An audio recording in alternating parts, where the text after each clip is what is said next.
Hello बेटा, good morning, सुप्रभात मेरे प्यारे प्यारे बच्चों।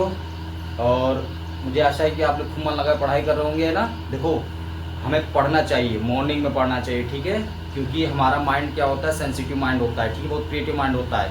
और मॉर्निंग में 3 बजे, हमें 3 से 4 बजे के बीच क्या होना चाहिए, उठ जाना चाहिए। 3 से 4 बजे के बीच अगर कोई भी चीज़ हम अपने माइंड को एब्जॉर्बेशंस में करते हैं, ठीक है, या उसको ग्रहण करते हैं या उसे स्वीकार करते हैं, ठीक है, अपने माइंड से, ठीक, तो वो चीज़ हमको क्या है, काफ़ी लंबे समय तक याद रहता है ना, ठीक है, समझे कि नहीं।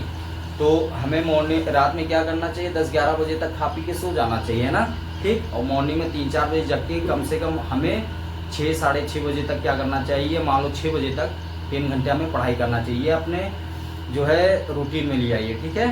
तो अगर आप ऐसा करते हैं तो आप क्या करोगे बेटा, आपका माइंड क्या हो जाएगा, बहुत जल्दी डेवलप होगा, और किसी भी चीज़ को समझने की जो क्षमता दर होती है वो आप में बहुत जल्दी आ जाएगी, है ना।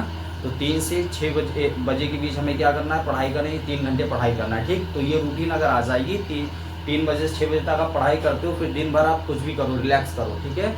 और उसको 1 टाइम्स क्या करो, डे में रिपीट कर लो, ठीक है। तो आपको ज़्यादा मेहनत की ज़रूरत नहीं पड़ेगी। तो ये रूटीन हम अपनाते चलते हैं, ठीक है। तो हमेशा अपनी लाइफ में हम क्या करते हैं, अगर सुखी जीवन जीना है, देखो इसमें 2 लाभ हो जाएगा, ठीक है। एक तो आपकी जो मेमोरीज होगी वो क्या हो जाएगी, शार्प हो जाएगी, यानी तेज़ हो जाएगी। और दूसरा क्या होगा, आपका स्वास्थ्य क्या होगा, मेंटेन रहेगा, है ना। आप लोग देखते हो कि पुराने समय हमारे बुजुर्ग क्या होते थे, 3-4 बजे जग जाते थे, है ना। अभी भी है, हमारे बुजुर्ग हैं 3-4 बजे जग जाते हैं, ठीक। और उनका स्वास्थ्य क्या होता है, बढ़िया रहता है, ठीक। वो ज़्यादा बीमार नहीं पड़ते हैं, उनको बड़ी बड़ी बीमारियाँ उनके ऊपर हावी नहीं होती हैं, है ना।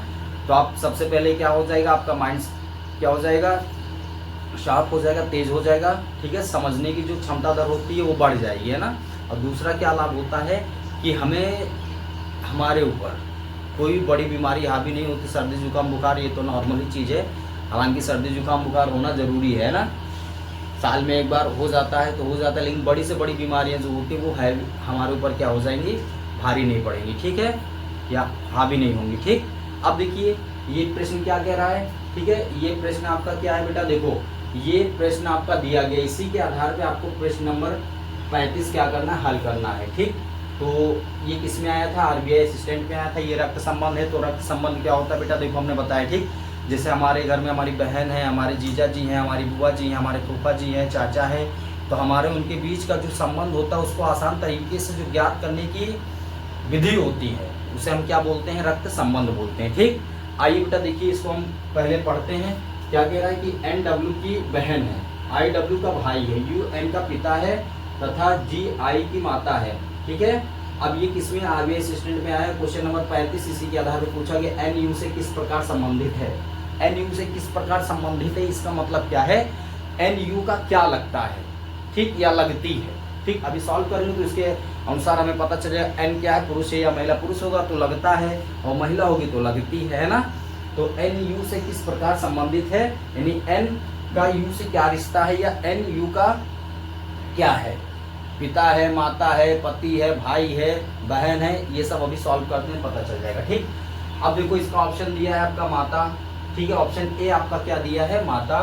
ऑप्शन बी आपका क्या दिया है, पुत्र वधु। तो पुत्र वधु किसे कहा जाता है बेटा, बहुरिया को कहा जाता है। गांव में क्या कहते हैं, दुल्हन, है ना, बहुरिया, ठीक। दुल्हन बहुरिया को क्या बोला जाता है, पुत्र वधु, यानी जो सास ससुर लगते हैं, ठीक है, उनके लिए पुत्र वधु शब्द होता है बहू के लिए, ठीक है। और ऑप्शन सी आपका क्या होता है, भतीजी। तो भतीजी क्या होता है, जो हमारे भाई की पुत्री होती है उसे हम भतीजी बोलते हैं। और पुत्री क्या होती है, जो हमारी पुत्री होती है ना, ठीक। और साली क्या होती है बाबू, हमारे बच्चों की जो मौसी होती है वो हमारी साली लगती है कि नहीं, जिन्हें सड़वाइन कहा जाता है, ठीक। आगे चल के उन्हें किस में बदल दिया, जब देखो शादी से पहले साली और शादी के बाद सड़वाइन में कन्वर्ट हो जाती है, ठीक है। अब सालियाँ जो है सड़वाइन में कब कन्वर्ट होती है पता है, शादी के बाद, और शादी से पहले वो साली लगती है, ठीक। और जब तक वो साली लगेंगी तब तक हमारे बच्चों की मौसी लगेंगी, है ना, ठीक है ना। आ जाइए इसको सॉल्व करते हैं। देखिए क्या होता है, क्या कह रहा है, NW की बहन है, तो ये आपका क्या, आप ले लो N ले लो, ये पॉइंट आपका क्या हो जाएगा, N हो जाएगा, ठीक। N क्या है, बहन है,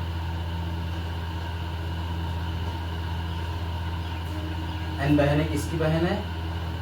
डब्लू की। ये आप क्या ले लो? डब्लू। ठीक, ये डब्लू ले लो। तो बाबू एन किसकी, एन बहन है, किसकी बहन है? डब्लू की। ठीक, अब देखो आई डब्लू का भाई है, यहाँ पे आई ले लो। ये पॉइंट क्या हो गया? आई। आई क्या है? भाई है। बाबू ध्यान दीजिएगा, ठीक है ना? आई भाई है, किसका भाई है? डब्लू का। ठीक, आई किसका भाई है बेटा? डब्लू का भाई है। ठीक, आई क्या है? डब्लू का भाई है। देखो प्रश्न क्या कह रहा है कि आई डब्लू का भाई है, तो आई भाई है किसका? डब्लू का है। ठीक है ना? अब देखिए क्या कह रहा है, यू एन का पिता है। अब एन, तो एन देखो कहाँ पे? यहाँ पे। तो एन के साथ पास में आ जाओ। तो यहाँ पे पॉइंट क्या ले लो? यू, क्योंकि यहाँ पे किसका संबंध बताया जा रहा है? यू एन का संबंध बताया जा रहा है, तो एन के पास में आ जाओ। ठीक, तो यहाँ पे यू लिखो।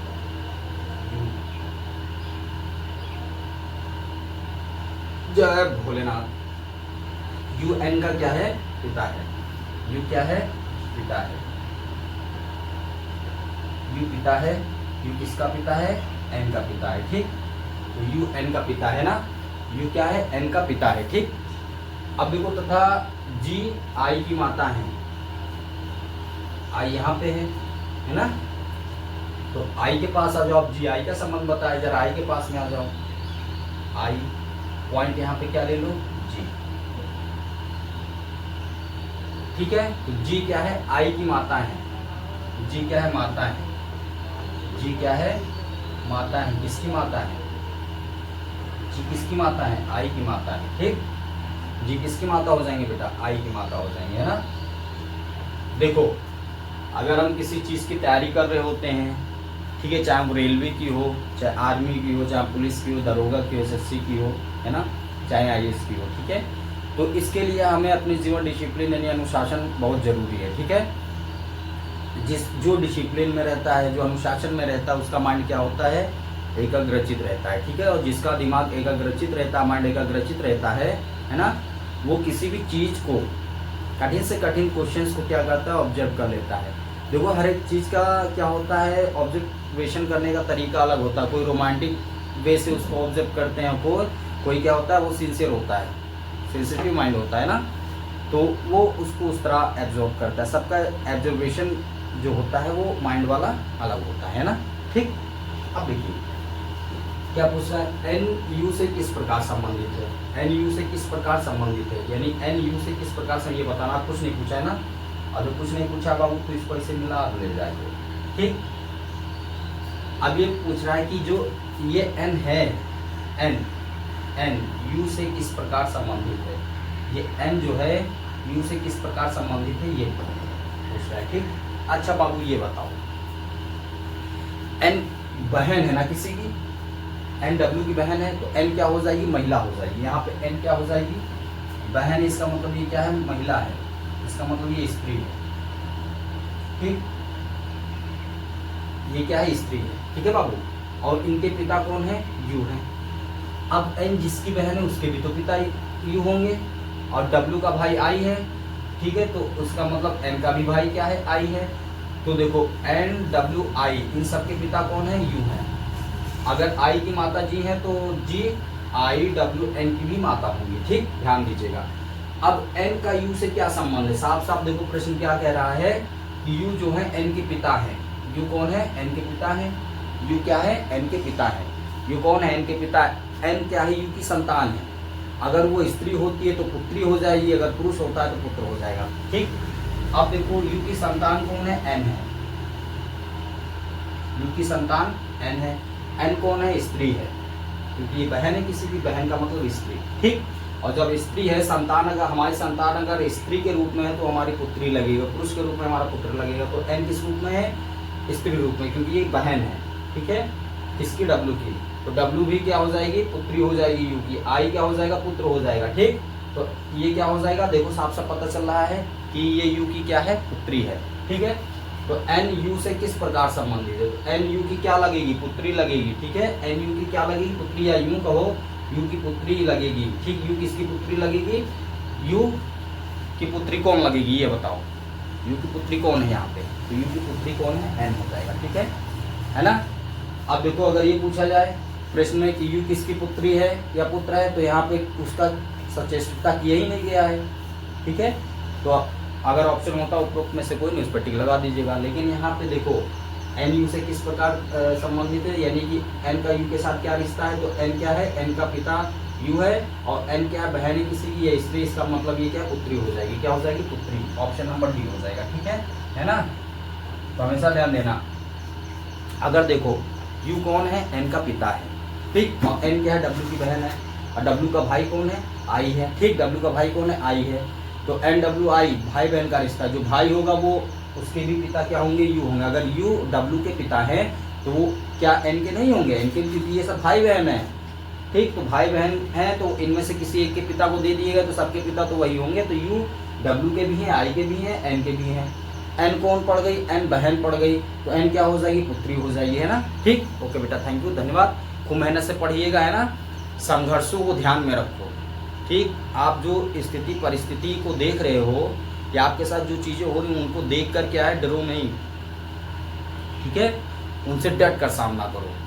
आज डट के सामना, तुम जितना डट, देखो परिस्थिति जितना विपरीत होगी, परिस्थितियाँ जितनी विपरीत होती हैं वो इसलिए विपरीत होती है, हमको मजबूत बनाने के लिए आती हैं। ठीक है, तो परिस्थितियों से डट के सामना करो। परिस्थितियाँ अगर विपरीत हैं तो समझो हमारी दुश्मन है, अगर हम नतमस्तक हो जाते हैं तो हम हार जाएंगे, तो हम मजबूत नहीं बन पाएंगे, हम क्या कमज़ोर हो जाएंगे। ठीक, तो हमें कमज़ोर नहीं होना है। ठीक है, परिस्थिति है, कभी कभी ये होता है कि चलो घर में कंडीशन दूसरी होती है तो उसको देख के हम अपनी पढ़ाई लिखाई थोड़ी ना छोड़ देंगे कि हमारे, अच्छा मान लो कि हमारे घर में दिक्कत ज़्यादा है, हम कमाने, हमको बाहर जाना है, हमारे कमाने से हमारा घर चलेगा, लेकिन हम ये भी तो जानते हैं कि हमें अपना फ्यूचर भी तो बनाना है। मान लो आज हम कमा रहे हैं, हमारा घर चल जाएगा, है ना, लेकिन आगामी कैसे चलेगा। तो बहुत लोग क्या होते हैं, बाहर कमाने जाते हैं कि घर कर्जे से डूबा है, क्या कारण है, कारण बहुत होते हैं, है ना। तो जो विपरीत परिस्थितियां आपके परिवार को परेशान कर रही हो, जिनके लिए आप क्या कर रहे हो, मेहनत कर रहे हो कि विपरीत परिस्थितियों से हम भी गुजर जाए, हमारा परिवार भी गुजर जाए अच्छी तरह। ठीक है, लेकिन अपने फ्यूचर को भी देखो, है ना, क्योंकि मान लो आज हम कमाने गए, हमारे घर की आर्थिक तंगी दूर हो जाएगी 15-20 हज़ार में, लेकिन आगामी क्या 15-20 हज़ार में हो जाएगा, नहीं होगा। देखो मैं रुपए की बात नहीं करता हूँ, मैं आपके फ्यूचर की बात कर रहा हूँ, क्योंकि ऑप्शन ही यही होता है कि रुपए कमाना है, ये नहीं, बिना रुपए के हमारे घर की आर्थिक स्थिति ठीक नहीं होगा। घर की आर्थिक स्थिति जिसकी नहीं ठीक है, समझो समय क्या है, उसके विपरीत चल रहा है। यूँ मान देखो, धरातल पे आओ, समाज में आओ, तो आपको ये पता चलता है कि हमारे घर की आर्थिक स्थिति बिना रुपए के नहीं चलेगी, लेकिन हाँ रुपए के साथ साथ हमें अपना फ्यूचर भी बनाना है। हमारे घर की आर्थिक स्थिति, भाई मम्मी बीमार हो जाएंगी, हमारे घर में आर्थिक तंगी है, डॉक्टर के पास जाएंगे, बिना रुपये को दवाई कर देगा, नहीं करेगा, एक दिन कर देगा, 2 दिन कर देगा, का हमेशा थोड़ी ना करेगा। तो इसके लिए हर हमारे ग्रामीण क्षेत्र के बच्चे, देखो हमारे ग्रामीण क्षेत्र के बच्चे क्या है, उनके अंदर ममतत्व होता है। ठीक है, उनके माता पिता वो खुद दिक्कत में रहते हैं, लेकिन अपने माता पिता को दिक्कत में नहीं डालना चाहते हैं, तो इसीलिए कुछ ग्रामीण क्षेत्र के बच्चे बाहर कमाने चले जाते हैं। तो उनसे हमारा यही है कि बेटा आप चाहे जहाँ जाओ, लेकिन अभी पढ़ाई को मत छोड़ो। ठीक है, अपने फ्यूचर को बर्बाद मत करो। आज को चलो आपके माता पिता सही सलामत रहेंगे आपके बाहर कमाने से, लेकिन क्या आप अपना फ्यूचर देखो। अगर आपका फ्यूचर बर्बाद होगा तो कल यही, आज जो अपने माता पिता के लिए कर रहे हो, कल समाज यही कहेगा ये अपने माता पिता को या अपने घर को संभालने चक्कर में इसका भविष्य नहीं बन पाया, तो वो कलंक लग जाता है परिवार पे। तो परिवार को कलंकित भी नहीं करना है और परिवार को विपरीत परिस्थितियों में मजबूत बनाकर डट के लड़ने को भी हमें तैयार करना है। ठीक है ना। तो अगर हम परिवार को मजबूत बना रहे हैं और खुद मजबूत बन रहे हैं तो परिवार को कलंकित ना करें। ठीक है, इससे हमारा परिवार कलंकित होता है आगे चल के कि लड़का बेचारा जो है घर संभालने के चक्कर में अपना भविष्य नहीं बना पाया, पढ़ाई पूरी नहीं कर पाई, तो इसका मतलब क्या, परिवार पे या माता पिता पे कलंक लगना। तो ये कलंक मत लगने दीजिए। अगर आप पढ़ रहे हैं तो मन लगा के पढ़िए, परिवार को संभालिए, विपरीत परिस्थितियों में खुद को मजबूत बना रहे हैं, परिवार को मजबूत बना, अच्छी बात है, लेकिन अपने फ्यूचर को ध्यान में रखते हुए, है ना, कल आपके माता पिता को कोई कलंक ना लगा पाए। अक्सर होता है, धरातल पे आओ, समाज में देखो, यही लोग कहते हैं कि नहीं। तो माता पिता के माथे पर कलंक मत लगाइए, बाहर जाइए, कमाइए, जैसे भी आप अपने घर को मजबूत बनाइए आर्थिक स्थिति से, लेकिन अपने फ्यूचर को भी बनाइए, है ना। ओके बेटा, थैंक यू, धन्यवाद।